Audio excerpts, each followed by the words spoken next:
This commitment series, we're asking the question, what are you doing? So 2 weeks ago, we invited you to complete a survey to gauge our practice across 5 areas of godly habits. 348 people completed the survey, collecting over 5,000 data points.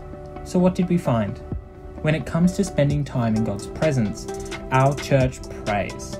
Over 95% of our church prays every week, and 1 in 3 spend time praying every day. Our habit of Bible reading is similar. An overwhelming majority, over 95%, said they spend time in God's Word every week, and 1 in 4 spend time in God's Word daily. Speaking of God's Word, in Mark chapter 2, Jesus says the Sabbath was made for man, not man for the Sabbath. So how do we go at carving out time to rest and recover?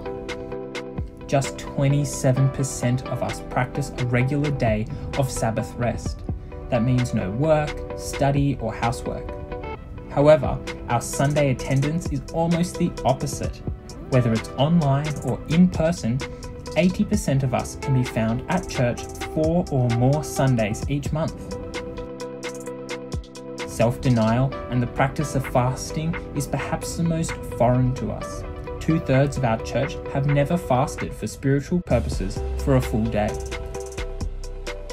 Next up is neighbour, which touches the time we spend in community. Almost 70% are connected into a midweek growth group, with 90% attending at least 3 out of every 4 weeks.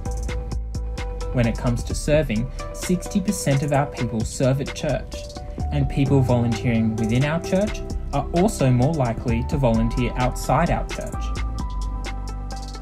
And the final spiritual practice is simplicity. Currently, 62% of our people reported that they practice regular tithing, giving away 10% or more of their income to gospel ministry and mission work.